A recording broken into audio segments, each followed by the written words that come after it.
The skies above Seoul turned from peaceful blue to fiery chaos in seconds. No one saw the Taik ships coming, massive black triangular vessels that simply appeared, their surfaces gleaming like polished obsidian. There was no declaration of war, no attempt at communication, just silence, followed by devastation. Dr. Jiwoo Kim was working late at the Quantum Research Institute, buried deep in the mountains outside Daejeon.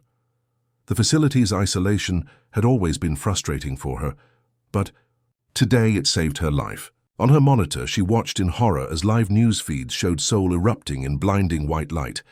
The broadcast cut out seconds later. "What's happening?" asked her assistant Minho, his coffee mug shattering on the floor as he stared at the screen. Before Jiwoo could answer, emergency alerts blared through the facility's speakers. "This is not a drill. Unknown aerial attack in progress across all major cities. Seek shelter immediately." Jiwoo rushed to the observation deck with Minho close behind. From their elevated position, they could see the distant glow of Daejeon burning. The night sky was filled with strange craft, smaller vessels that broke off from the massive triangular ships to perform precision strikes. "Aliens!" Minho whispered, his voice cracking. "It's actually happening." The research facility's director, Dr. Taeho Kang, called an emergency meeting in the main lab. His normally calm face was ashen with shock. "The president is dead. Most of the cabinet, too. Military command is trying to coordinate a response, but—" He paused, swallowing hard. "The attackers are too advanced. Our jets can't even get close to their ships." Jiwoo's mind raced. Her quantum displacement field was still theoretical, a way to shift matter slightly out of phase with normal space-time. She'd been developing it for clean energy production. "But now, the QD field," she blurted out. "We could adapt it." Taeho looked at her with confusion. "What are you talking about, Jiwoo?" "My project. If we can calibrate it correctly, we might be able to disrupt their technology." For the next 72 hours, they worked without sleep as reports of the invasion grew worse. The aliens, now identified as the Taik from intercepted communications, had established landing zones in what remained of major cities worldwide. Human casualties had reached billions. On the fourth day, their facility's sensors detected approaching Taik scout ships. Everyone froze in terror. "Keep working," Jiwoo ordered, surprising herself with her own authority. "Minho, help me connect the prototype to the main power grid." The makeshift device hummed to life just as the facility's outer doors exploded inward. Security personnel fired desperately at the first Taik to enter, tall insectoid creatures, with metallic exoskeletons and multiple limbs that moved with terrifying precision. Human bullets seemed to barely notice their armored forms. Jiwoo's hands trembled as she made final adjustments. The quantum displacement field wasn't designed as a weapon, but theory suggested it could disrupt molecular bonds if tuned correctly. She had no idea if it would work against alien biology or technology. "Now or never," she muttered, activating the device. A wave of distortion rippled through the air. The advancing Taik stopped suddenly, their movements becoming jerky and uncoordinated. One collapsed entirely, its exoskeleton seeming to lose cohesion.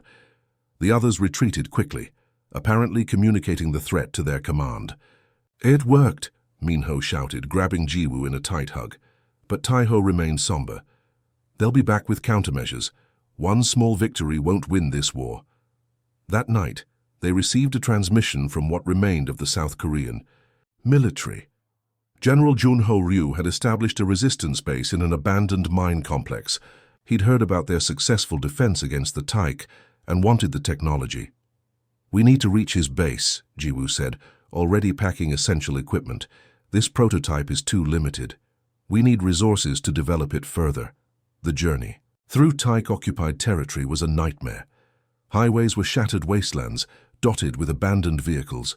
Once bustling cities were now alien strongholds, with massive processing plants extracting Earth's resources at impossible speeds. Harvester machines stomped through the countryside on spindly legs, collecting specimens of Earth life forms, plants, animals, and humans alike. Their group moved at night, avoiding Taik patrols and their robotic sentries, floating spheres that emitted piercing beams of light. Twice they nearly died when patrol ships passed overhead, their engines emitting an eerie hum that seemed to vibrate inside human bones. On the sixth night of travel, they encountered other survivors, a small family led by a former Marine named Sangho. His wife Nari carried their sleeping daughter on her back. The aliens don't see well in darkness, Sangho explained, sharing what little food they had. Their technology compensates, but natural fog or heavy rain confuses their sensors. This information proved crucial when a sudden storm allowed them to slip past a Tyche checkpoint. Jiwoo watched in silent horror as captured humans were marched into a massive ship, their expressions blank and movements robotic.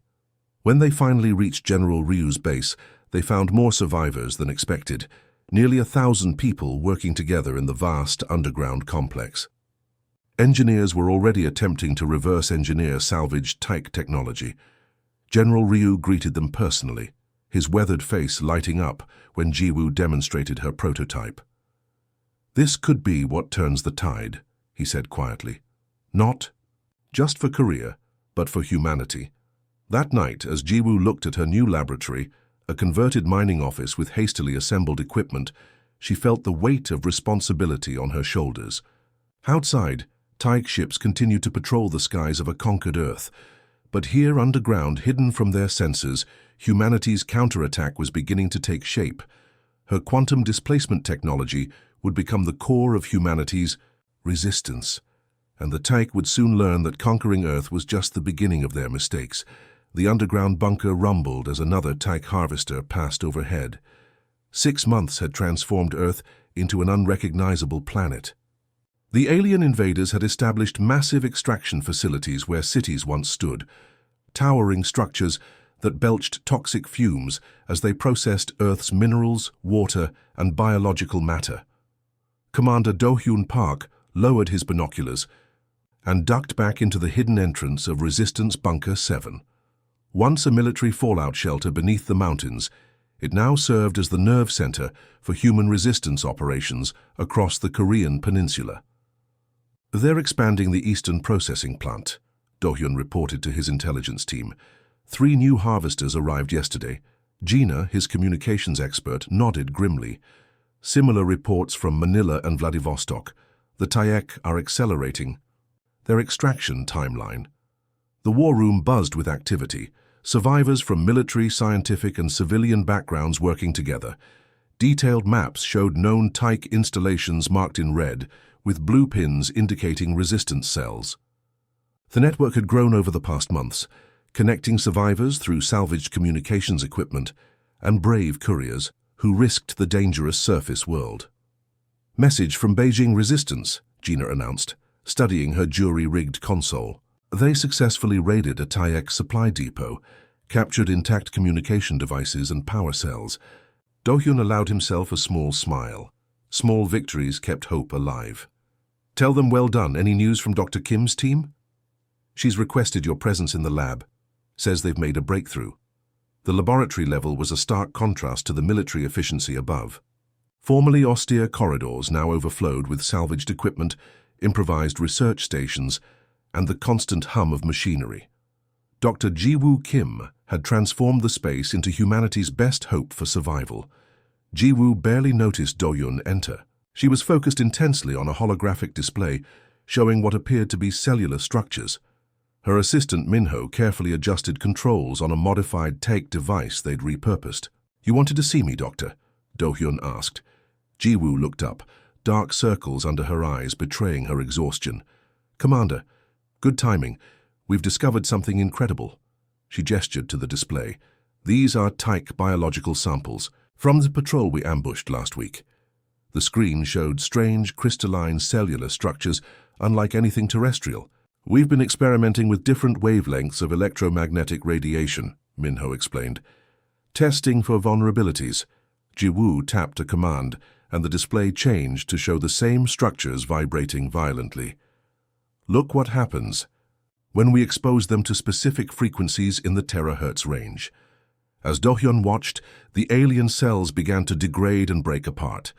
"Their cellular membranes resonate at this frequency," Jiwoo continued. "It disrupts their molecular bonds. In simple terms, It's like hitting the exact note that shatters a wine glass. Do-hyun's military mind immediately grasped the implications. You're saying we can hurt them with radiation? Not just any radiation, Minho clarified. Very specific frequencies. Their biology is silicon-based rather than carbon-based like ours. That's why our weapons barely affect them. Their cellular structure is more like crystal than flesh. But this frequency, it's harmless to humans, Do-hyun asked. Ji-woo nodded. Completely. We've tested extensively. It passes through human tissue with no effect. For the first time in months, Do-hyun felt genuine hope. How quickly can you weaponize this? That's the catch, Ji-woo said. Generating these specific frequencies requires significant power and specialized equipment. We've built a prototype, but it's bulky and has limited range. Before they could discuss further, the bunker's emergency alert sounded. Do-hyun's radio crackled to life. Commander, Taik Patrol discovered entrance 4. They're breaking through. The laboratory erupted into action. Ji-woo and Minho quickly secured their research data, while Do-hyun coordinated the defense.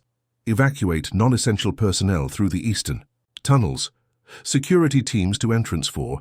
Dr. Kim, your team needs to move now. The prototype, Ji-woo insisted. We can't leave it behind. Do-hyun assigned 2 soldiers to help transport the bulky device. As they moved through the corridors toward the emergency exit, the sounds of fighting echoed through the ventilation system. The Taek had breached the outer defenses.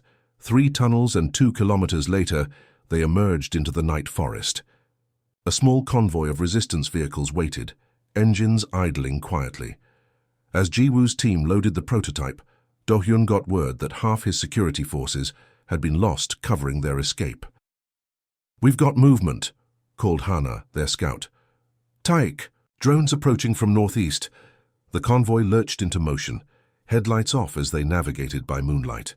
Above them, sleek Taek scout ships sliced through the night sky, searchlights scanning the forest canopy. Where are we going? Ji-woo asked, clutching her research tablet. Bunker 3, Do-hyun replied. It's our largest facility, better equipped. For your research. 3 days later, in the much larger laboratory of Bunker 3, Ji-woo presented her findings to the resistance leadership gathered from across Asia. The facility, built inside an abandoned mine complex, housed nearly 3,000 survivors. The prototype works, she explained, gesturing to the device now modified to fit into a supply truck. But we need a global effort to make this effective. Representatives from resistance cells across the continent nodded in agreement. An older man with a thick beard, formerly China's leading physicist, leaned forward. If we can transmit these specs to surviving science teams worldwide, we could coordinate development. The Taek control most satellite systems, objected another leader. Not all, Do-hyun countered. We've identified 3 communication satellites still under human control. Limited bandwidth, but enough to share the essential data. As the meeting continued, Ji-woo slipped away to a quiet corner where a small window looked out over the valley below. In the distance, a massive Taek extraction facility glowed with eerie blue light. Flying shuttles moved between the facility and their orbiting ships like industrious insects. Minho found her there, silently watching. You know what this means, right? He asked quietly. If we can build enough of these weapons, Ji-woo nodded.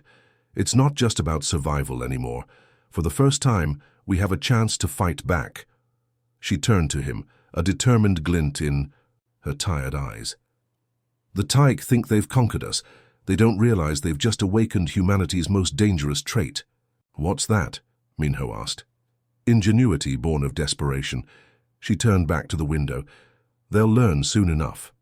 Rain lashed against the observation window as Ji-woo watched resistance fighters load the first batch of Nemesis devices onto armored transports. The weapons looked deceptively simple, cylindrical units with specialized emitters designed to produce the specific terahertz frequency that shattered Taek cellular structures.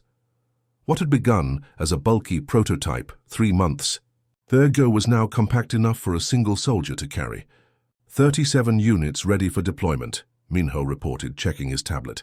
Another 50 in production. Ji-woo nodded, her attention caught by Commander Do-hyun's team preparing for tonight's mission. They moved with practiced efficiency, their gear a mismatched collection of human military equipment and repurposed tech technology. "You're still planning to join the assault team?" Minho asked, concern evident in his voice. "Someone needs to verify the devices work as designed," Jiwoo replied. "Besides, you've mastered the fabrication process. You're more valuable here than I am now." Before Minho could object further, the bunker's main doors rumbled open. A convoy of mud-splattered vehicles rolled in, returning from reconnaissance. Hana jumped from the lead vehicle, her face tight with excitement, as she rushed toward Do-hyun. "Commander!" "We found it," she called. "A Taik scout ship grounded for repairs. Minimal crew, just as our intel suggested." The command center erupted into activity. This was the opportunity they'd been waiting for, a chance to capture intact Taik spacecraft. All previous attempts had ended in the aliens self-destructing their vessels, rather than letting them fall into human hands. Do-hyun spread a detailed topographical map across the planning table. "Show me," he ordered. Hana pointed to a clearing. "In the mountains. Here, 15 kilometers northeast of Extraction Facility 2. The ship appears damaged, possibly from the electrical storm 3 days ago. We observed only 4 Taik technicians and 2 security drones." Do-hyun studied the map, his experienced eyes evaluating approach routes and escape paths. "We'll need 2 teams, assault team to neutralize the Taik and secure the ship, support team to hold off reinforcements. The mothership moves into low orbit above that sector every 36 hours, added Kwan, their intelligence analyst. "That gives us a window of opportunity before the next orbital pass." "Perfect timing to test the Nemesis devices," Jiwoo said. Night fell across the rugged landscape as the Resistance convoy moved silently through hidden mountain paths. 20 of their best fighters, armed with the first Nemesis devices, rode in 6 camouflaged vehicles. Jiwoo sat beside Do-hyun in the lead transport, reviewing the schematics they'd pieced together from crashed Taik vessels. "Remember," she cautioned, the assault team during their final briefing, "the devices need 3 seconds to reach full output. Don't expect instant results." Rain had given way to thick fog that clung to the valleys, ideal conditions to mask their approach from Taik sensors. 2 kilometers from the target, they continued on foot, moving silently through the underbrush. Jiwoo's heart pounded as they crested the final ridge. Below, in a small clearing, sat the Taik scout ship, a sleek, crescent-shaped craft with the metallic sheen characteristic of their technology. True to Hana's report, several Taik moved around the vessel, working on an exposed section of its hull. "Positions," Do-hyun whispered into his comm unit. The fighters spread out, encircling the clearing. "Nemesis units ready," came the response from team leaders. Do-hyun gave Jiwoo a questioning look. She nodded, gripping her own device. "Execute," he ordered. 20 Nemesis devices activated simultaneously, filling the clearing with invisible radiation, precisely calibrated to the Taik's biological vulnerability. The effect was immediate and horrifying. The alien technicians convulsed, their crystalline exoskeletons cracking as they emitted high-pitched sounds that might have been screams. Within seconds, all 4 collapsed, their bodies literally falling, apart at the molecular level. The security drones continued functioning, spinning to identify the threat, but specialized EMP units fired by the second team disabled them before they could transmit warnings. "Clear," called the team leader. "Move in!" The next hour was a blur of focused activity. While security teams established a perimeter, Jiwoo and technical specialists rushed to examine the ship. The interior was alien, designed for the multi-limbed Taik with controls that responded to their unique biology. "We need to access their navigation system," Jiwoo explained, examining the strange crystalline interface. "But these controls..." The solution came from an unexpected source. A resistance fighter named Yuna, formerly a concert pianist with a gift for patterns, discovered that applying pressure to specific combinations of control surfaces produced predictable responses in the ship's systems. "It's like playing chords," Yuna explained, her fingers dancing across the alien controls. "Different combinations trigger different functions. With Yuna's help, they gained access to the ship's main computer." Jiwoo worked feverishly to understand the data structures while Do-hyun received increasingly urgent reports from their perimeter guards. "Tyke patrol approaching from the south," came a whispered warning. 5 minutes out. "And the mothership has altered course," added Kwan, monitoring communications. "It's moving into position earlier than expected." Do-hyun made a quick decision. "Begin evacuation. Download what you can, Dr. Kim. Then we're leaving." But Ji-woo had made a discovery that changed everything. "This ship is scheduled to return to the mothership for full repairs," she said, pointing to a data stream. "It has an authorized flight path and recognition codes." "You're suggesting we fly this ship?" Do-hyun asked incredulously. "No," Ji-woo replied, her eyes bright with dangerous inspiration. "I'm suggesting I fly this ship, alone, to the mothership." The argument was brief and intense. The mothership represented the heart of Tyke operations in their sector, a massive vessel housing thousands of the invaders and coordinating their harvesting operations. If they could deploy a nemesis device inside— "It's suicide," Do-hyun insisted. "It's opportunity," Ji-woo countered. "I can set the device on a timer and escape during the confusion, and their navigational database will have coordinates for their home system, information worth any risk." In the end, time made the decision for them. As Tyke reinforcements approached, Do-hyun reluctantly agreed to the plan. The resistance fighters retreated with the captured security drones and all data they'd managed to download, while Ji-woo remained with a single enhanced nemesis device and Yuna, who insisted on showing her the final control sequences. "This initiates the return protocol," Yuna explained, pressing a specific pattern. "The ship will essentially fly itself back to the mothership." As the scout ship's engines hummed to life, Yuna squeezed Ji-woo's shoulder. "The entire resistance is counting on you," she said simply, before slipping away to join the retreating fighters. Alone in the alien craft, Ji-woo felt a strange calm settle over her as it rose smoothly into the night sky. Below, she could see flashes of weapons fire as the resistance team engaged the Tyke patrol, providing cover for her ascent. Above, visible through the viewscreen, hung the massive form of the Tyke mothership, a tremendous structure like a floating city lit by countless blue-green lights. As the scout ship accelerated toward it, Ji-woo clutched the Nemesis device and whispered to herself, "For Earth." The captured Tyke scout ship, now renamed Phoenix, hung in the darkness of Earth's orbit, its alien contours modified with human ingenuity. Captain Hyun Lee floated through the central corridor, pushing himself from handhold to handhold in the zero gravity. Despite months of retrofitting, the vessel remained uncomfortably alien, designed for the multi-limbed Tyke with their crystalline biology. "Final systems check complete," reported Yoonji, their engineer and former satellite technician. "Life support stable, weapons systems integrated. The hyperspace drive is as ready as it'll ever be."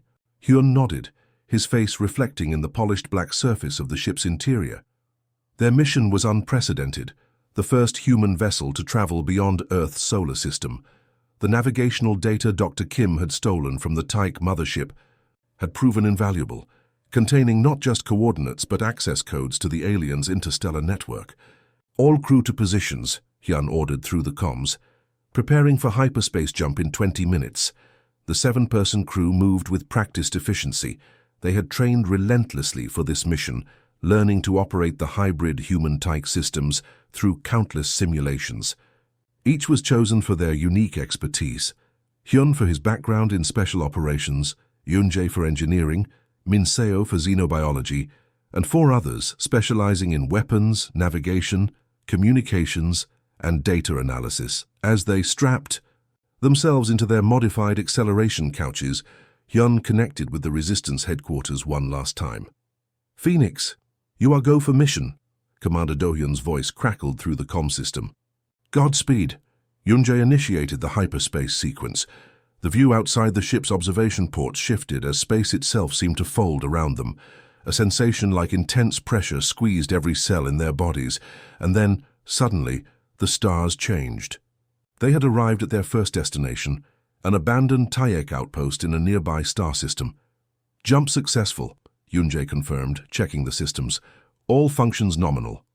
"Scans show no active Tyke presence," added Jiho, their sensor specialist. "The outpost appears dormant." The outpost orbited a barren world, once a living planet now stripped of resources and left lifeless. The Phoenix docked with the abandoned facility, and the team entered in their modified environmental suits, Nemesis devices ready in case of Tyac presence. What they found shocked them all. The outpost contained vast data archives, records of the Tyac's systematic conquest and destruction of 17 other civilizations across this sector of the galaxy. They follow the same pattern each time, Minseo explained as she analyzed the biological data. Identify resource-rich worlds, attack without warning, extract everything valuable, then move on. Hyun studied the star charts displaying the Tyac expansion pattern. We're not special to them, just another harvesting opportunity. But this is different, Jiho said, pointing to another data set. The records show they usually maintain minimal presence after resource extraction. With Earth, they've committed significantly more ships and personnel. Something about Earth is uniquely valuable to them, Minseo realized. Perhaps our biodiversity or specific mineral compositions. More importantly, the outpost contained detailed information about the Tyac homeworld, a planet called Kryva in their language, and the central command structure that coordinated their galactic harvesting operations. This is it, Hyun said, downloading the critical data. This is what we came for. Back on the Phoenix, they prepared for their return journey, but Hyun made a decision that would change everything. We're making a detour, he announced to his surprised crew. The data shows another civilization currently under Tyac attack. It's on our route back to Earth. 3 hyperspace jumps later, they arrived at a star system with 2 habitable planets. One was already showing signs of Tyac harvesting operations. The other still had active defense systems fighting back. We're being scanned, Jiho warned, non-Tyac origin. Before they could respond, their communication system activated with an unfamiliar signal pattern that somehow translated through the Tyac systems. Unknown vessel, came a voice-like transmission. You operate Tyac technology, but your energy, signatures are unfamiliar. Identify yourselves. Hyun took a deep breath. This is Captain Hyun Lee of Earth. We are fighting the Tyac and offer assistance. There was a long pause before the response came. Approach coordinates being transmitted. We are the Neri. We welcome any enemy of the Harvester fleet. Meanwhile, on Earth, the tide of war had begun to turn. Production of Nemesis devices had reached full capacity, with thousands of units distributed to resistance cells worldwide. For the first time since the invasion, humans were reclaiming territory. In what was once Central Europe, Commander Do-hyun led a major offensive against a primary Tyac extraction facility. 500 fighters, armed with Nemesis devices, approached, under cover of an artificial fog designed to confuse Tyac sensors. All units in position, reported Jiwoo through the secure comm channel. She had emerged as not just a scientific leader, but a field commander since her successful infiltration of the mothership. Begin Phase 1, Do-hyun ordered. Specialized EMPs disabled the perimeter security systems.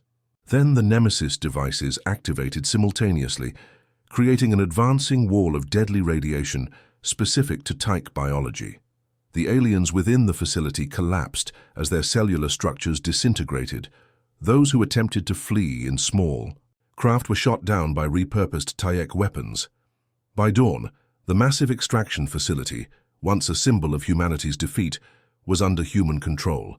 Similar operations were succeeding across the globe as the resistance movement transformed into a coordinated military force. In the command center established within the captured facility, Do-hyun and Jiwoo reviewed incoming reports from worldwide. Operations, Sydney reclaimed, Jiwoo noted, marking the map. Mumbai and Lagos too. The Tyac are retreating to their remaining strongholds. They're regrouping, not surrendering, Do-hyun cautioned. Their motherships remain in orbit, and they still outnumber us technologically. A communications specialist interrupted with urgent news. Commander, we've re-established contact with the Phoenix. Captain Lee's mission was successful, and they've made contact with another species fighting the Tyac. The command center fell silent as a transmission from the Phoenix played through the speakers. Hyun's voice was clear despite traveling across light years. We've confirmed the location of the Tyac homeworld and their central command structure. And we've gained allies. The Neri have provided advanced shield technology that can protect our ships during hyperspace travel. We're bringing everything back to Earth. Ji-woo exchanged a meaningful look with Do-hyun. It's time, she said. Operation Nemesis can proceed. Do-hyun nodded grimly. Begin preparations. When the Phoenix returns, we take the fight to their home. As the orders went out, Ji-woo stepped away to a viewport overlooking the landscape. In the distance, former Taek structures were being dismantled, their components repurposed for humanity's new goal. The defensive war was ending. Soon, Earth would take the offensive for the first time in its history, not just against an invader, but against a threat to all life in the galaxy. The fleet of 78 ships hung in formation beyond Jupiter's orbit, a mismatched armada of converted Taek vessels and hybrid craft built with salvaged alien technology. From the bridge of the flagship Vengeance, Commander Do-hyun surveyed the final preparations for humanity's most audacious operation. All ships report ready status, announced Gina, now his executive officer. Weapons systems green. Hyperspace. Drives charged. Do-hyun nodded, feeling the weight of responsibility. 3 years of fighting, planning, and rebuilding had led to this moment. Earth's surface still bore the scars of Taek occupation, but humanity had reclaimed their planet. Now, they would ensure such an invasion could never happen again. Open fleet-wide communication, he ordered. Gina complied, and Do-hyun addressed the 12,000 men and women who had volunteered for this one-way mission. Today we carry the hopes of our world beyond the stars, he said simply. The Taike came to Earth believing we were helpless prey. They will learn that humanity does not forgive those who threaten our existence. Operation Nemesis begins now. Throughout the fleet, hyperspace drives engaged simultaneously. The sensation of transition had become familiar to the crews during their extensive training. The momentary pressure, the strange distortion of light, and then the sudden shift as normal space reasserted itself. They emerged precisely where planned, at the outer edge of the Taek home system, a binary star arrangement with 12 planets. The fourth planet, Kravar, glowed blue-green against the blackness, surrounded by orbital structures. No alert signals detected, reported Jiho, now chief of sensors for the flagship. They don't know we're here yet. Do-hyun gave a grim smile. Deploy Phase 1. 20 smaller craft broke formation, accelerating toward predetermined coordinates. Each carried specialized devices developed by Ji-woo's science team, massive quantum displacement generators that would create a blockade preventing Taek ships from escaping into hyperspace. On the flagship's science deck, Ji-woo monitored the deployment from her station. The quantum technology she had originally designed for clean energy now served as humanity's most powerful weapon. Beside her stood Minho, overseeing the activation sequence for their ultimate deterrent, the solar alteration device. QD field generators at 60% deployment, Minho reported. Estimated full coverage in 8 minutes. Alarms suddenly blared across the bridge. Taek defense grid activating, called Jiho. They've spotted the deployment ships. Launch fighters, Do-hyun ordered calmly. All cruisers advanced to secondary positions. Space erupted in brilliant flashes as the battle began. Taek defense platforms launched waves of crystalline interceptors, elegant, deadly craft that moved with unnatural precision.